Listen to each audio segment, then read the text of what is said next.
तो देखिए, मोदी का विजय पथ और नीतीश की 10वीं शपथ। अब से थोड़ी देर बाद तस्वीरें आने लगेंगी। 10:58 हो चुके हैं, 11:30 बजे का समय है।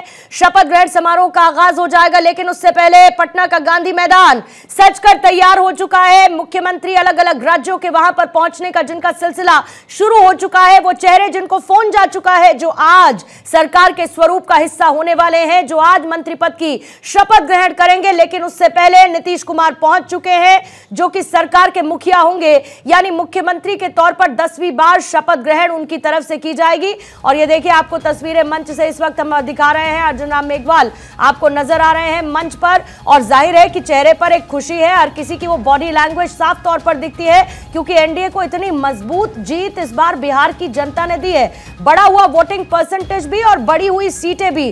गांधी मैदान प्रधानमंत्री नरेंद्र मोदी के पहुंचने की जानकारी मिल रही है, लेकिन जैसे ही वो तस्वीरें सामने आएंगी, वो तस्वीरें हम आपके सामने रखेंगे। चंद्रबाबू नायडू इस वक्त आपको नजर आ रहे हैं। प्रतिक्रिया जैसी इनकी सामने होगी आपको सुनाएंगे हम। India's century in that direction, Bihar is going to play very crucial role overall development of the nation. We are very happy. Even recent times you are seeing the trend. All elections NDA is sweeping. It will continue. It gives so much of stability and also progress for the nation. We are very happy. देखिए, इस वक्त आपको नितिन नबीन भी नजर आ रहे हैं मंच पर, और गांधी मैदान प्रधानमंत्री नरेंद्र मोदी के पहुंचने की इस वक्त जानकारी मिल रही है। नीतीश कुमार पहले ही पहुंच चुके हैं। मंच पर आपको तमाम बड़े चेहरे, अमित शाह देखिए मंच पर आपको, साथ ही जेपी नड्डा इस वक्त दिखाई दे रहे हैं मंच पर मौजूद, और कई और चेहरे शामिल रहने वाले हैं। 11 राज्यों के मुख्यमंत्री मंच पर मौजूद रहेंगे। एक पूरा का पूरा पावर पैक्ड शो आज देखने को मिलने वाला है। कौशिक साहब, गृह मंत्री अमित शाह, जेपी नड्डा, पीछे आपको नायब सिंह सैनी उधर नजर आ रहे हैं। मुख्यमंत्री तमाम मौजूद रहने वाले हैं, और जाहिर है कि आज जनता को ये धन्यवाद देने का तरीका भी है। बिल्कुल पूर्णिमा जी, और निश्चित तौर से इतने बड़े नेता वहां पहुंच रहे हैं, तो एकता के संदेश के साथ साथ मुझे लगता है कि बिहार की जनता के लिए ये एक ऐसे दृश्य होंगे जो निश्चित तौर से मुझे लगता है खुशी अपने आप में महसूस करेगी। प्रधानमंत्री हों, गृह मंत्री हों, तमाम राज्यों के मुख्यमंत्री हों, और ये इंडिया गठबंधन के लिए संदेश भी एक होगा, जो बार बार बीच बीच में कभी कभी बातें आ सकती हैं। अभी बीच में तमाम डिबेट में देखा, कुछ लोग तो ऐसे प्रवक्ता बोल रहे थे कि नीतीश जी भी प्रधानमंत्री हो सकते हैं, नीतीश जी सरकार गिरा सकते हैं, चंद्रबाबू नायडू, ये तमाम ऐसे बीच बीच में बातें, कुछ ऑफर की भी बड़ी चर्चा चल रही थी बीच में। हाँ, मैं वही कह रहा हूँ। तो ये सब चीजें, ये दृश्य आप देख रहे हैं कि बॉडी लैंग्वेज बताती है कि निश्चित तौर से कितना प्रेम भाव महसूस आपस में कर रहे हैं। तो ये स्थितियां, जो ये ऐसे दृश्य निश्चित तौर से कार्यकर्ताओं में उत्साह पैदा करते हैं, और जो भी व्यवस्था के तहत जो भी वहाँ लोग पहुँचे, जो नाम फाइनल हुए, 11 मुख्यमंत्री 11 प्रदेशों से गए हैं, तमाम बड़े नेता और भी पहुँच रहे हैं, केंद्रीय मंत्रिमंडल के बड़े सदस्य वहाँ पहुँच रहे हैं। बीच बीच में ये देखा तमाम नोटिस, ये और पार्टी को नुकसान पहुंचाने की बात, मांझी साहब कुछ और बोल रहे थे, वो कुछ और बोल रहे थे। ये सब चीजें ऐसे कार्यक्रमों में एकता का संदेश देने का प्रयास राजनीतिक दल करते हैं, और वही आज है कि यार नीतीश जी मुख्यमंत्री की शपथ 10वीं बार ले रहे हैं। जो भी चीजें चुनाव के दौरान या चुनाव से पहले रही, हो सकता है बिहार की जनता में कहीं कहीं ना कंफ्यूजन रहा होगा। जब ऐसे दृश्य देखेगी तो निश्चित तौर से वो सवाल जो थे जनता के बीच, वो खत्म हो जाएंगे। जो अभी अभी थोड़ी देर पहले जश्न की तस्वीरें आ रही थी, वो जश्न की तस्वीरें कोशिश करेंगे थोड़ी देर में दोबारा से हम उसको रखते हैं, क्योंकि जिस कार्यकर्ताओं में जोश की बात कर रहे हैं कौशिक साहब, वो जोश ही नजर आ रहा है। इतनी बम्पर जीत जो मिली है। हालांकि आज प्रेम सर आपने कहा भी कि भाई किसी को आज क्रिटिसाइज करने का दिन नहीं है, नहीं भी करते हैं तो चलिए थोड़ी तारीफ कर देते हैं। तारीफ अमित शाह, जेपी नड्डा इस वक्त आपको दिख रहे हैं।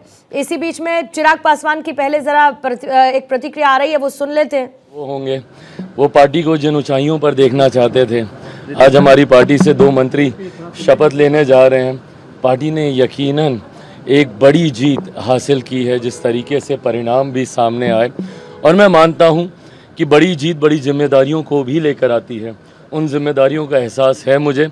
आज के बाद से विकसित बिहार बनाने के की दिशा में, बिहार को फर्स्ट और बिहारियों को फर्स्ट बनाने की दिशा में आज के बाद तुरंत प्रभाव से अब हम लोग युद्ध स्तर पर लगेंगे।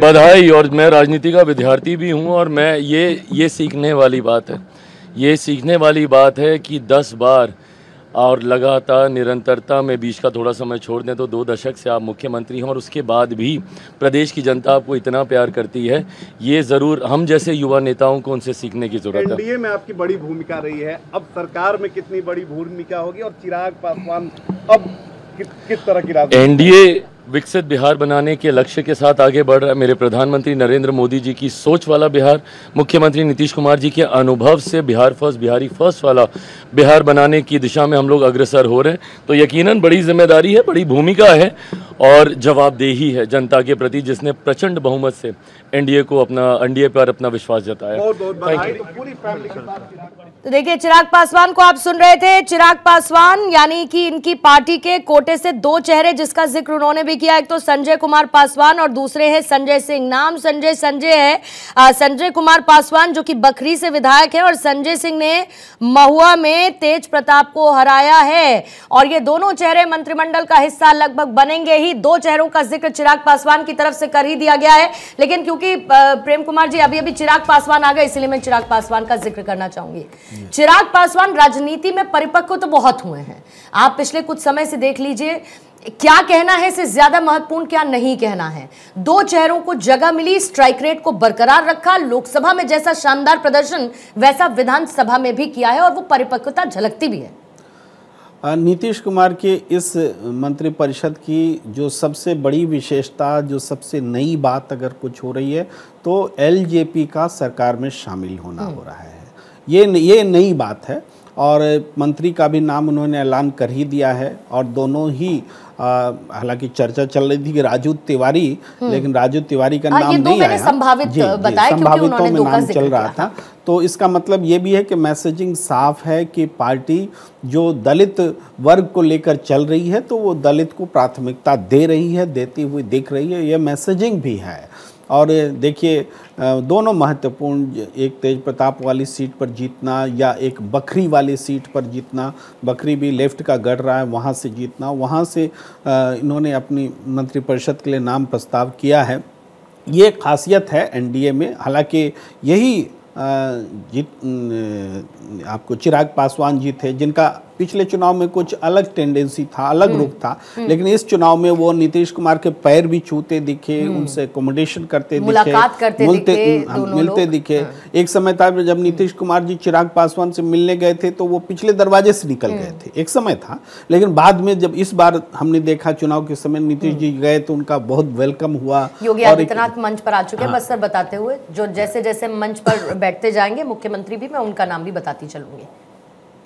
बोलिएगा प्रेम सर। जी, तो ये तब्दीलियां दिखी हैं। तो आज का जो मंत्रिपरिषद का बन रहा है उसमें घटक दल को भी संतुष्ट हैं। हालांकि संतुष्टि की तो कोई सीमा नहीं होती, चर्चा तो चिराग पासवान के भी डिप्टी सीएम बनने की और तमाम चीज़ें रही थी, लेकिन अभी एकोमोडेशन में थोड़ा टाइम लगेगा। अभी मंत्रिपरिषद में वो शामिल हो रहे हैं। देवेंद्र फडणवीस और भूपेंद्र भाई पटेल भी देखिए मंच पर इस वक्त है। अमित शाह से मुलाकात करने के बाद उधर चंद्रबाबू नायडू भी आपको नजर आ रहे हैं, भजनलाल शर्मा आपको साथ ही नजर आ रहे हैं और वहां पर लोगों का अभिवादन करते हुए, क्योंकि आज अच्छा, और मंच जो है माइक को नितिन नबीन ने संभाल रखा है। नितिन नबीन, मुझे याद है जिस दिन नतीजे शायद आने थे उस दिन 202 सीटों का इन्होंने एनडीए को लेकर जिक्र किया था, if I am not wrong, Nitin Nabin ही वो थे। लेकिन क्योंकि मैंने कौशिक साहब अभी चिराग पासवान की तो बात की ही, वहीं दूसरी तरफ नाम ये भी आ रहा है कि जीतन राम मांझी और उपेंद्र कुशवाहा के पुत्र को भी मंत्री बना दिया जाएगा।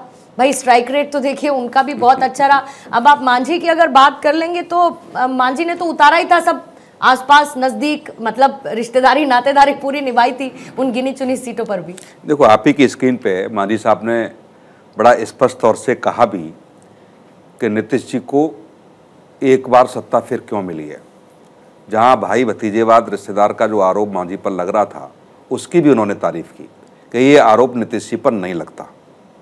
तो ये एक बड़ी बात है। और बॉडी लैंग्वेज आप देखेंगे मांझी साहब की तो निश्चित तौर से मैं कह सकता हूं कि दिल पे वो, चेहरे पे वो खुशी थी जो चुनाव के दौरान सीट बंटवारे से पहले जो झंझनाहट देखी गई। मीडिया में तमाम बातें उन्होंने कही, लेकिन ये ज़रूर है कि जितने भी घटक दलों के नेताओं के बयान आ रहे हैं और स्क्रीन पर जो हम देख पा रहे हैं, उनके चेहरे बता रहे हैं कि अब सब कुछ ओके है। अब नीतीश जी का नेतृत्व उनको बड़ा ईमानदारी से दिल से स्वीकार है। अब इसमें इफ एंड बट नहीं है, तो ये एक अच्छी बात है।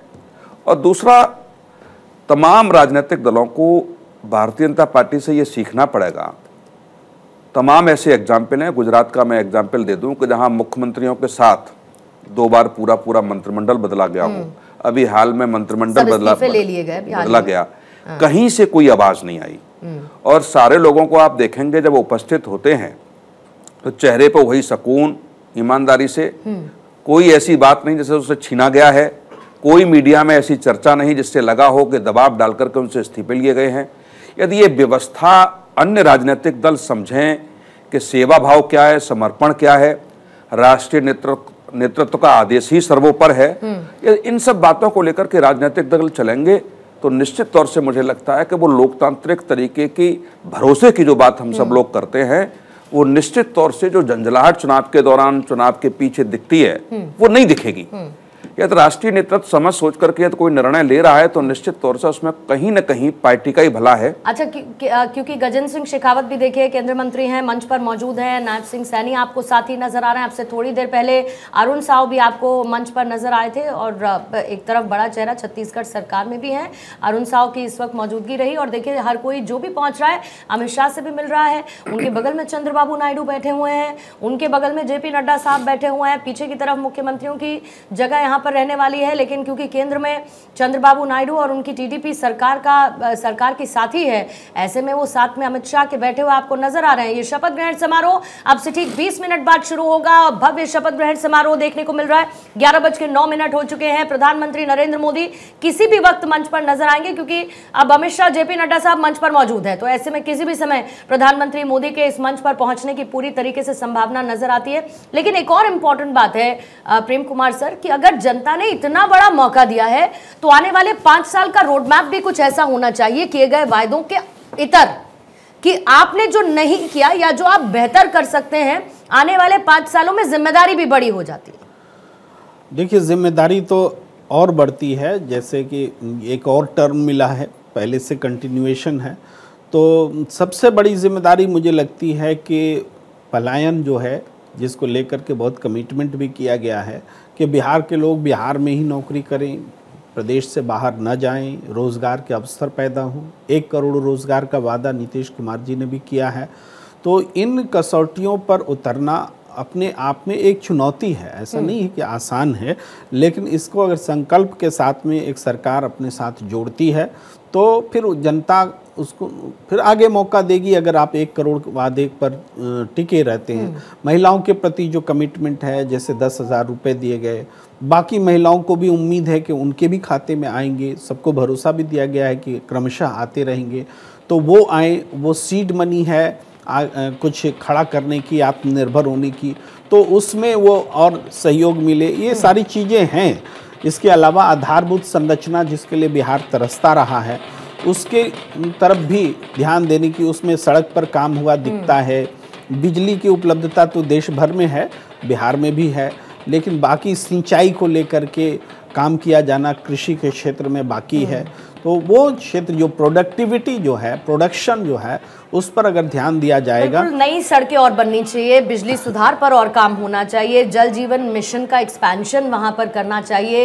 एक कौशिक साहब, शराबबंदी कानून में संशोधन एक बड़ा चर्चा का विषय है कि उसको आगे सरकार कैसे लेकर जा सकती है, लेकिन औद्योगिक निवेश को लेकर देखिए बड़ी चर्चा हुई, खासतौर पर पटना में भी, गया, भागलपुर, ये जो पूरी की पूरी बेल्ट है, यहाँ पर इन्वेस्टमेंट कैसे आएगा, यहाँ पर उद्योग कैसे डेवलप होगा, उस उद्योग की वजह से रोजगार सृजन होगा तो पलायन रुकेगा। इस पर भी 5 साल के रोड मैप में एक इंपॉर्टेंट पार्ट डेडिकेटेड होना चाहिए कम से कम। देखो, यदि ईमानदारी से जेडीयू ने या भारतीय जनता पार्टी ने अपने कार्यकर्ताओं की और बिहार के लोगों की बात सुनी होगी तो उनकी समझ में आ गया होगा कि अभी भी कुछ कमी है। तमाम यहाँ से पत्रकार बंधु बिहार के चुनाव में गए और सबने ये महसूस किया रोड तो बहुत अच्छे हैं, लाइट भी बहुत अच्छी लगी हुई हैं, लेकिन कहीं न कहीं उन्होंने भी ये स्वीकार किया कि उद्योगों की कमी है। जहां केंद्र का समर्थन हो, 2 इंजन की सरकार हो, लगातार 10 साल से सरकार है, जितना बिहार में उद्योगों को लगाने का काम होना चाहिए वो नहीं हुआ। शराबबंदी को लेकर के निश्चित तौर से वोट मिला, लेकिन अभी भी मैं कमी मानता हूं। शराबबंदी के बावजूद भी सैकड़ों की संख्या में बिहार के लोगों ने जान गंवाई है। वो एक ऐसा कॉकस जिसको अभी भी नीतीश सरकार नहीं तोड़ पाई, उस पर बड़ा काम करना पड़ेगा।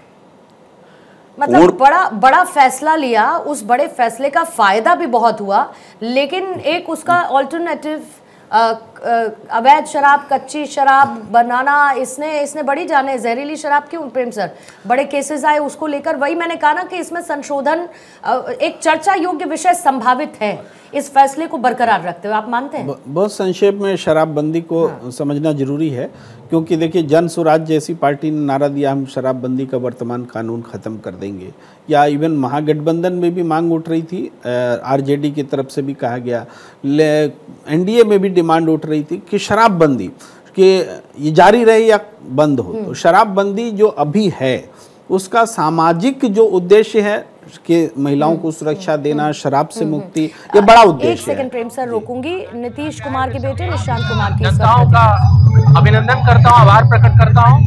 पहली बार मोदी जी आ रहे वो शिरोमणि में, हाँ उनका अभिनंदन करता हूँ, स्वागत करता हूँ। और भी आप बेटे को लेकर कितने खुश हैं?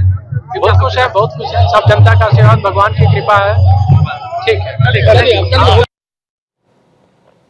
तो जाहिर है खुश नजर आ रहे हैं। और निशांत कुमार, नीतीश कुमार के बेटे, आज पिता 10वीं बार शपथ ग्रहण मुख्यमंत्री के तौर पर करने वाले हैं। प्रेम सर जल्दी से अपनी बात पूरी कर लीजिएगा, क्योंकि नरेंद्र मोदी के गांधी मैदान पहुंचने की जानकारी है, फौरन तस्वीरें भी आने लगेंगी अभी। मैं कह रहा हूं कि शराबबंदी के इर्द गिर्द जो भ्रष्टाचार पनपा है वो भ्रष्टाचार चिंता का विषय जरूर है, लेकिन शराबबंदी खत्म कर दी जाए ये एक बड़ा सवाल है। ये एक और बात है कि शराबबंदी सिर्फ बिहार में क्यों, पूरे देश में होगा तभी तस्करी और जो चीजें हैं वो रुकेंगी। लेकिन कौशिक साहब, एनडीए में तो शायद इसकी चर्चा नहीं हुई कि शराबबंदी को पूरी तरीके से खत्म कर दिया जाए। नहीं, हाँ, मैं गलत हो सकती हूँ, लेकिन मैंने महागठबंधन के लिए ये जरूर सुना कि भाई इनफैक्ट मीटिंग्स भी शुरू हो गई हैं कि हम सरकार में आ जाएंगे तो फिर कहाँ ठेके पहुंचेंगे। नहीं, बिल्कुल। देखो, जन स्वराज पार्टी ने तो निश्चित तौर से अपने घोषणा पत्र में कहा ही, और उसका रिजल्ट देख लिया कि बिहार की महिलाएं और युवा ये स्वीकार करने के लिए तैयार नहीं है। और निश्चित तौर से मान के देखिए पूर्णिमा जी, वो तब भी हम लोग गए और अब भी हमने कई बार गए बिहार में, फर्क तो पड़ा है इस बात का। शराबबंदी को भी तमाम महिलाओं से बात की जाए, दुबके छुपके जाती है, कच्ची और जैसे भट्टियों पर शराब बना करके जो सप्लाई होता है वो एक अलग टाइप का कॉकस है, और मैं बड़ा ईमानदारी से स्वीकार करता हूँ कि वो नीतीश सरकार उसको ख़त्म नहीं कर पाई। निश्चित तौर से जाइए, अधिकतर जिन राज्यों में शराबबंदी है वहाँ कॉकस काम करता है, पर ऐसा नहीं कि सैकड़ों की संख्या में लोग जान गंवा रहे हैं। हर 6 महीने में एक रिपोर्ट आ रही है कि वहाँ इतने लोग मर गए। ये बिहार में देखने को मिला। दूसरा, बेरोजगारों पर लाठीचार्ज जो हुआ, बार बार लाठीचार्ज हुआ, एक ऐसा ब्लूप्रिंट नीतीश सरकार को अब बनाना पड़ेगा, उनकी सुननी पड़ेगी। कितने ऐसे लोग हैं जो बेरोजगार के शिकार हैं, क्यों बार बार परीक्षाएं स्थगित होती हैं, क्या ईमानदारी से जो इनकी एजुकेशन है उसके हिसाब से उनको कहाँ एडजस्ट किया जा सकता है। मतलब शुरू के 100 दिन जब 100 दिन की बात सरकार ये करती है कि भाई 100 दिन के डिलीवरेबल्स हमारे क्या हैं, तो उन 100 दिन के डिलीवरेबल्स में आपका 5 लाख रोजगार का जो रोड मैप था वो क्या होना चाहिए, 1 करोड़, मतलब उससे भी ज्यादा जो बाद में अनाउंस किया था, फिर इंडस्ट्री कॉरिडोर्स, निवेश के लिए एक इसका 100 दिन का खाका तो पहले से ही तैयार होगा। नहीं, जब तक आप खाका तैयार नहीं करेंगे तो आप उस पर बढ़ेंगे कैसे। कुछ एक ऐसा ब्लूप्रिंट तो आपको तैयार करना पड़ेगा जहां आप उसकी समीक्षा 100 दिन बाद कर सकें, 6 महीने बाद कर सकें, 1 साल बाद कर सकें। ब्यूरोक्रेट्स को जिम्मेदारी तो देनी पड़ेगी, और जिस तरीके से ब्यूरोक्रेट्स को समझते हैं नीतीश जी, और मुझे नहीं लगता कि आप जैसे बैलेट पेपर में आपने देखा होगा अधिकतर राज्यों में। एक बात बताते हुए कौशिक साहब, पीछे धर्मेंद्र प्रधान नजर आ रहे हैं और धर्मेंद्र प्रधान ने बिहार के देखिए चुनावों में जमीन पर एक लंबे समय तक बहुत काम किया है। जैसे कहते हैं ना कि बैक साइड हीरो है लेकिन लीड रोल वाले हैं, वो उसमें एक धर्मेंद्र प्रधान पीछे आपको मंच पर बैठे हुए नजर आएंगे। एक बड़ा योगदान बिहार में बीजेपी को मिली जीत का डेफिनेटली इन पर जाता है। जमीन पर काम लगातार किया, लोगों के बीच में मौजूद रहते हुए, और जैसे जिम्मेदारियों को आप बांट देते हैं ना, वो बांटना भी बड़ा महत्वपूर्ण होता है क्योंकि सब आप नहीं कर सकते, लेकिन आप टीमें बनाकर जमीन पर जब संगठन को मजबूती देते हैं तो आप उसको फिर वोट में कन्वर्ट भी कर पाते हैं। देखो, धर्मेंद्र प्रधान की को जितना मैं जानता हूं, उनकी एक खासियत तो है, काम करने के अलावा वो वाई लूटने का प्रयास नहीं करते और वो कभी स्क्रीन पे आना भी नहीं चाहते। वो इन सब चीज से मीडिया के सामने आते हैं, पर इस बात की चर्चा वो स्वयं करें, अपने लोगों से कराएं, बहुत नपी-तुली बात करके बिल्कुल वो बिल्कुल नपी-तुली बात करेंगे। और जो भी उनको टारगेट दिया जाता है पार्टी की तरफ से, जो भी कहा जाता होगा, किसी ब्लूप्रिंट के साथ भेजा ही जाता होगा, और जिन जिन राज्यों में प्रधान जी गए हैं या प्रभारी बनाया है, निश्चित तौर से वह भारतीय जनता पार्टी को जीत मिली है। तो ये गंभीर व्यक्तित्व वाले कुछ भारतीय जनता पार्टी के पास राष्ट्रीय नेतृत्व में कुछ चेहरे हैं जिनमें प्रधान जी का नाम निश्चित तौर से सम्मिलित होता है। और सबसे महत्वपूर्ण देखेंगे आप कि भारतीय जनता पार्टी के प्रभारी, सह प्रभारी बनाकर के जिन राज्यों में भेजा जाता है, जैसे हमारे लोकल के सांसद भी किसी राज्य के प्रभारी रहे हैं, जब चर्चा उनसे होती है तो एक ऐसी रिपोर्ट बिना भेदभाव के जब वो राष्ट्रीय नेतृत्व को भेजते हैं, और उनके ऊपर भी आप देखेंगे सुपरविजन के लिए कुछ लोग होते हैं जो न मीडिया में आते हैं, न मीडिया में दिखते हैं और न मीटिंग्स में दिखते हैं। और हर चुनावों के बाद देखिए इसकी चर्चा हमेशा होती है, चुनावों में मिली जीत के बाद बीजेपी की, और इस बार तो एनडीए ने सरकार बनाई कि कैसे बीजेपी ऑन ग्राउंड संगठन को मजबूत करती है, पन्ना प्रमुखों के जरिए बाकायदा मंत्रियों की पूरी फौज उतार देती है जमीन पर, वो अपने अंदर लोग रखते हैं, कैसे जनता तक पहुंच को मजबूत करते हैं। और ये डिफरेंस प्रेम सर कहीं ना कहीं विपक्ष और इनकी तैयारी में साफ तौर पर रिफ्लेक्ट भी होता है। जैसे उदाहरण के तौर पर मैं आपको कहती हूँ, कल देखिए मिशन साउथ पर प्रधानमंत्री मोदी निकल गए थे, आज यहां पर शपथ ग्रहण होना था, मिशन साउथ पर उधर वो मौजूद थे, और इन तैयारियों को विपक्ष लैक तो करता है, खास तौर में प्रिसाइसली मैं कांग्रेस की बात करूं तो मानेंगे आप? देखिए, आप एक पक्ष देख रही हैं, लेकिन बीजेपी के पास बहुत सारी चीजें हैं चुनाव जीतने के लिए, और वो भी विपक्ष के पास नहीं है, जैसे और ना हो सकता है। रिसोर्सेज जितने बीजेपी के पास हैं, जितने खर्च बीजेपी करती है चुनाव में, वो उस मामले में विपक्ष कहीं कम्पीट नहीं करता है। दूसरी बात ये है, अभी धर्मेंद्र प्रधान जी की चर्चा हो रही थी, धर्मेंद्र प्रधान जी से पहले आप विनोद तावड़े जी पर ध्यान दीजिए। उधर मोहन यादव, विनोद तावड़े जी, बस प्रेम सर एक सेकंड, उधर देखिए मोहन यादव मध्य प्रदेश के मुख्यमंत्री, राजस्थान के मुख्यमंत्री साथ साथ बैठे हुए इधर नजर आ रहे हैं। इधर आपको हेमंत बिस्वा शर्मा, भूपेंद्र भाई पटेल, देवेंद्र फडणवीस बैठे हुए, योगी आदित्यनाथ, इधर अजीत पवार बैठे हुए आपको नजर आएंगे। तमाम वो चेहरे, इधर रेखा गुप्ता आपको दिख रही हैं, साथ ही उनके नायब सिंह सैनी दिख रहे हैं, आगे की तरफ जेपी नड्डा साहब दिख रहे हैं, चंद्रबाबू नायडू, अमित शाह, पीछे आपको धर्मेंद्र प्रधान नजर आ रहे हैं। बात को कंटिन्यू। अच्छा पूर्णिमा जी, एक चीज में जरा चेहरे मिस कर दूं तो साथ में एक सवाल मेरे सवाल आ रहे हैं। कुछ जैसे मुख्यमंत्री हैं और कुछ डिप्टी सीएम पहुंचा है, लेकिन कुछ मुख्यमंत्री पीछे भी हैं। तो क्या मुख्यमंत्री जो आगे वाली लाइन में बैठे हुए हैं, क्या वो व्यक्तित्व के हिसाब से, समर्थन के हिसाब से, बड़े चेहरे के हिसाब से उनको आगे सीट दी गई है, या ये मैं कुछ समझ नहीं पा रहा हूँ? जरा उसको थोड़ा सा मैं बताऊं इस पे। देखिए, आप स्टार प्रचारकों की सूची निकाल लीजिए, जिन उप मुख्यमंत्री या बड़े नेता जिन्होंने भूमिका निभाई है स्टार प्रचारक के तौर पर बिहार में, समय दिया है, रैलियां की हैं या जिम्मेदारी ली है, तो उनको आप देखेंगे अगली रेखा जी पीछे बैठी हुई हैं। रेखा जी ने कई रैली की, रेखा जी ने खूब चुनाव प्रचार किया, लेकिन पीछे वाली लाइन में है। हाँ, तो वो है। अब मतलब मोटे तौर पर ये बात है अपनी जगह पर, और उन्होंने स्टार प्रचारक के तौर पर जो भी नेता वहाँ दिखे, उनको आज आप मंच पर देख सकते हैं। जी नहीं, लेकिन ऐसा तो नहीं है कौशिक साहब, आप बेवजह बिटवीन द लाइंस पढ़ने की इसमें कोशिश कर रहे हैं। नहीं, मैं समझ नहीं पा रहा। बेसिकली क्या है कि देखो, प्रोटोकॉल तो प्रोटोकॉल होता है। यदि 11 मुख्यमंत्री पहुंचे हैं तो 11 मुख्यमंत्री तो बराबर हैं, उनकी लाइन एक ही होनी चाहिए। यदि आगे उनको बैठाया गया है तो आगे बैठना चाहिए, लेकिन कुछ मुख्यमंत्री जो हैं वो पीछे की कुर्सियों पर लेकिन भी ये फ्रेम दरअसल अभी थोड़ी देर में शिफ्ट होना चाहिए उन नए चेहरों की तरफ, उन चेहरों की तरफ जो आज सरकार के शपथ ग्रहण समारोह के दौरान सरकार का अनुप्रिया पटेल भी दिख रही हैं आपको, होने वाले हैं। आप पीछे देखिए अनुप्रिया पटेल भी। तो इसका मतलब आप कुछ जाति का संदेश देने का प्रयास भी किया है। मंत्रिमंडल की हम बात करें तो निश्चित तौर से ये संदेश है कि जो भी मंच पर है लगभग सारे जातियों का समावेश दिखेगा वहां पर। अगर मैं ये कहूं कि ईबीसी, ओबीसी, दलित, महादलित, अपर कास्ट जिम्मेदारी बीजेपी ले लेगी, इधर मुस्लिम ईबीसी रिप्रेजेंटेशन जेडीयू संभाल लेगा, ऐसा दिखेगा क्या? देखिए, ये जो स्क्रीन पर दिख रहा है, तस्वीरें दिख रही हैं, ये बिहार के लोगों को संदेश देने से ज़्यादा पूरे देश में संदेश देने की कोशिश है।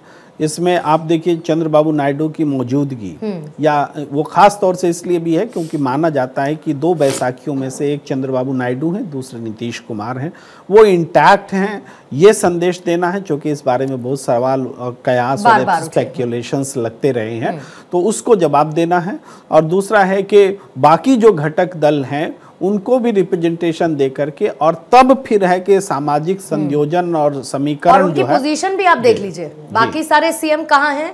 नड्डा साहब और अमित शाह जी के बीच में बैठे हैं चंद्रबाबू नायडू जी। ये सीधे सीधे मैसेज देने की कोशिश है कि हमारी बैसाखी मजबूत है, ये मैसेज देने की कोशिश है। लेकिन एक बार भी पूर्णिमा जी आप देखेंगे कि जेपी नड्डा साहब ने चंद्रबाबू नायडू से इतना घुल मिल करके बातें नहीं कर रहे हैं। वो यदि आप शुरू से मैं देख रहा हूं तो सिर्फ अमित शाह जी से बैठ के उनकी चर्चा हो रही है। तो क्या भारतीय जनता पार्टी में अब भी ये जो चर्चा होती है, और हम लोग करते भी हैं इसको लेकर के, आरोप भी लगते हैं कि कोई भी हो अध्यक्ष, लेकिन निर्णय सिर्फ वहीं से होते हैं। तो क्या ये जो आपकी स्क्रीन पर दिख रहा है ये भी एक संदेश देता रहा है क्या कि अमित जी से जितने व्यक्तिगत होकर के चंद्रबाबू नायडू बात कर रहे हैं उतना ही डिनाई जेपी नड्डा को किया जा रहा है? ठीक है, लेकिन आज के हीरो, मैं बार बार कह रही हूं कि ये फ्रेम शिफ्ट होना चाहिए उन लोगों की तरफ जो मंच पर तो आसीन हो चुके हैं, जो आज शपथ ग्रहण समारोह के दौरान शपथ ग्रहण करेंगे, और उनका जो कॉम्बिनेशन होगा उस कॉम्बिनेशन पर चर्चा बड़ी महत्वपूर्ण होगी। 11:24 हो चुके हैं, 25 मिनट हो चुके हैं। आपसे ठीक 5 मिनट बाद देखिए गिरिराज सिंह आपको पीछे नजर आएंगे, मंच पर आपको प्रमोद सावंत भी साथ साथ नजर आने वाले हैं, मोहन चरण मांझी आपको नजर आएंगे, जीतन राम मांझी आपको नजर आएंगे, साथ ही योगी आदित्यनाथ उस तरफ बैठे हुए हैं। शपथ ग्रहण समारोह के तमाम मेहमान हैं, 11 राज्यों के मुख्यमंत्री इस वक्त मंच पर मौजूद हैं। जेपी नड्डा, गृह मंत्री अमित शाह मंच पर इस वक्त पहुंच चुके हैं, और अब से थोड़ी देर बाद शपथ ग्रहण। और नीतीश कुमार देखिए इस वक्त आपको नजर आ रहे हैं, नीतीश कुमार भी अब आ चुके हैं मंच पर, और नीतीश कुमार आज उस कुर्सी पर आसीन होंगे जो बिहार में मुख्यमंत्री की कुर्सी है। उनके साथ सम्राट चौधरी आए हैं, चिराग पासवान साथ साथ नजर आए हैं, और अब अपनी जगह पर नीतीश कुमार वहां पर मौजूद लोगों का अभिवादन स्वीकार करते हुए विजय सिन्हा देखिए बगल में आपको नजर आएंगे, और मुमकिन है इस तरफ उनके आ जाएंगे अब सम्राट चौधरी, क्योंकि ये 3 चेहरे तो फिक्स नजर आ रहे हैं। नीतीश कुमार मुख्यमंत्री पद की शपथ लेंगे, विजय सिन्हा डिप्टी सीएम पद की शपथ लेंगे, और साथ ही सम्राट चौधरी भी डिप्टी सीएम पद की शपथ लेने वाले हैं वहां पर मौजूद लोगों का अभिवादन स्वीकार करते हुए। और एक बड़ी जीत नीतीश कुमार के चेहरे पर एनडीए ने यहां पर हासिल की है। साथ ही प्रधानमंत्री नरेंद्र मोदी का चेहरा जो लगातार रैलियों में जन समर्थन एनडीए के लिए जुटाता हुआ नजर आया। गांधी मैदान की ये तस्वीरें हैं, नीतीश कुमार मंच पर मौजूद हैं। थोड़ी देर बाद यहां पर प्रधानमंत्री नरेंद्र मोदी भी मौजूद होंगे, और बाहर उत्साह कार्यकर्ताओं में जबरदस्त देखने को मिल रहा है। एरियल व्यू अभी अभी नजर आया था, सम्राट चौधरी वहां पर पहुंच चुके हैं, और साथ ही बाकी विधायक भी इस तरफ। अगर मैं गलत नहीं हूं प्रेम सर, ये जो पूरा का पूरा कॉर्नर है जिन्हें शपथ ग्रहण करनी है वो तमाम चेहरे इस जगह पर बैठे हुए नजर आएंगे। बिल्कुल, कुर्सियां खाली भी हैं तो इसका मतलब वही है जो शपथ लेने वाले हैं उनके लिए, क्योंकि आगे की पंक्तियां तो स्थायी है, तय है, तो उस हिसाब से नरेंद्र मोदी जी के लिए भी जगह दिख रही है। नीतीश जी के बगल में उनकी जगह निश्चित लग रही है। तो ये एक अच्छा शपथ ग्रहण समारोह का एक शानदार तस्वीर जो है वो बनाने की एक कोशिश बनती हुई दिख रही है, कोशिश नहीं सफलतापूर्वक दिख रही है। तो ये दिखता है और हमें लगता है कि अब नरेंद्र मोदी जी जब आएंगे तो भाषण भी होगा, हालांकि ऐसे मौक़ों पर भाषण होगा नहीं होगा, हाँ नहीं होता है। तो अच्छा, कुछ हाथ में एक पेपर अभी नीतीश कुमार जी को मिला है और शपथ ग्रहण उनकी तरफ से देखे इस दौरान की तो जाएगी ही, लेकिन उनके साथ उनके पीएस है अगर मैं गलत नहीं हूँ, और उनको कुछ पेपर इस वक्त दे दिया गया है। ये मंच की तस्वीरें हैं जहाँ पर तमाम लोग मौजूद हैं।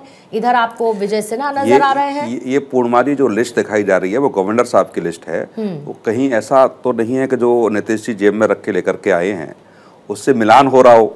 नहीं, ये तो उन्होंने जेब में रख ली। हाँ, नहीं जेब से निकाली थी, नहीं जेब से निकाली थी। अच्छा, ये जेब से निकाली और जेब में रख ली। अच्छा, जेब से निकाली थी, देखी और फिर उसके बाद रख ली। यस, लेकिन ठीक है, लेकिन नीतीश कुमार की सम्मति तो चेहरों पर 100% होगी ही, इसमें कोई दो राय है नहीं। मुझे लगता है चर्चा की गई होगी। कभी क्या होता है कि जब शपथ ग्रहण समारोह में हम लोग देखते भी हैं और ये लगभग होता है किस नंबर पर कौन मंत्री शपथ लेगा, ये भी बड़ा महत्वपूर्ण होता है। नंबरिंग कैसे, तो बहुत इंपॉर्टेंट हो। ठीक है, तो ये इस पे भी बहुत डिस्कशन होता है। कई बार मैंने गवर्नर के यहाँ देखा भी है कि इस पे ऊपर नीचे नीचे ऊपर मुख्यमंत्री के यहाँ से जो शपथ लेते हैं वहाँ से पार्टी के लोग कोऑर्डिनेट करते हैं। तो कभी कभी नहीं, कई बार मैंने ये देखा कि ऊपर नीचे नाम होते हुए देखा है। तो ये एक संदेश भी होता है कि किस नंबर पर कौन मंत्री शपथ लेगा, वो उसके कद को भी नापता है और मंत्रिमंडल में क्या अहम भूमिका उसकी रहेगी, ये भी सीधा सीधा शपथ लेते समय संदेश पूर्णमाली चला जाता है कि किस मुख्यमंत्री के बाद कौन शपथ लेगा, फिर वो उप मुख्यमंत्री जो होंगे, फिर उसके बाद कौन मंत्रिमंडल में शपथ लेगा। तो उसी से लगभग हम लोग निर्णय करते हैं कि मंत्रिमंडल में उनकी भूमिका कितनी है और पार्टी की तरफ से कितनी तय की गई है। ठीक है, अभी सम्राट चौधरी से कुछ चर्चा करते हुए देखिए 11:29 हो चुके हैं। लगभग ऐसा माना जा रहा है कि समय से सब कुछ चल रहा है, ऑन टाइम है। प्रधानमंत्री नरेंद्र मोदी के बस पहुंचने का इस वक्त इंतजार किया जा रहा है, लेकिन क्योंकि संदेशों की बात हो ही रही है प्रेम कुमार जी, तो एक संदेश तो 2029 की तैयारी का पहला स्टेप है ना, ये भव्यता दिखाना कि देखिए क्या अचीव कर लिया हमने। देखिए, जब 2029 बोलते हैं तो इसका मतलब 5 साल बाद वाला लोकसभा चुनाव होता है। उस हिसाब से तो अभी बहुत सारे स्टेट्स में इलेक्शंस होने बाकी हैं। उत्तर प्रदेश उसमें बहुत महत्व रखता है, जो सबसे बड़ा प्रदेश होता है। तो ये